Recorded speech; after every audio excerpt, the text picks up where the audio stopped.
In this video, we'll be showing you how to capture information about your attendees prior to your event, which enables them to be run efficiently and effectively. Please note there are two ways to do this. This video will cover part 1, capturing information using product questions. First, log in as an administrator.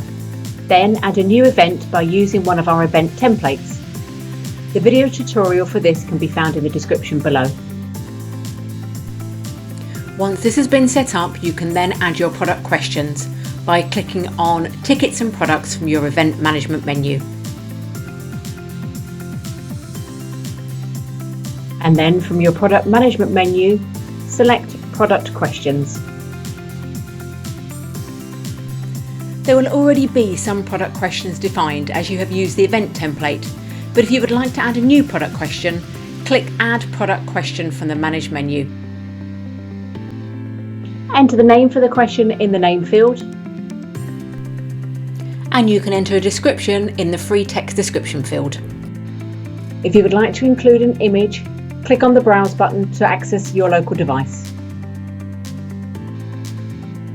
Now select the type of question from the drop-down list. A text would mean a simple text response.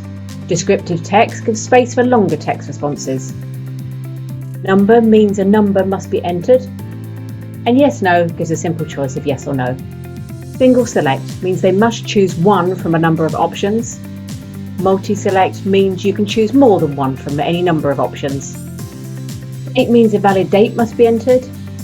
And file means a file can be uploaded of a specified type which must not exceed 2 megabytes. And terms mean they must agree to define terms. We'll use single select for this example. Maximum length. For text questions, you can restrict answers to a maximum length. For example, 6 will prevent any answers being added greater than 6 characters. Minimum and maximum values are for number questions. For example, if you wanted to ensure attendees were of a certain age, you could enter 6 in the minimum to ensure no attendees under the age of 6 could be added, and 14 as a maximum to ensure that no attendees over the age of 14 could be added. Options. For single or multi-select, enter a comma-delimited list of options in the free text box here.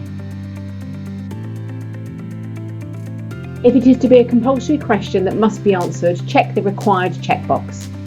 If you want the answer given to be displayed on the ticket, check the Display Answer on Ticket checkbox. By checking the Prevent Duplicates checkbox, it will prevent multiple options being selected for a single option question. Sort order. You can enter a number in this box if you have multiple questions to ask for this particular event and would like them to appear in a particular order. Click on the Add Product Question button when you are done. We would always recommend ensuring your product questions have been set up correctly by running a test.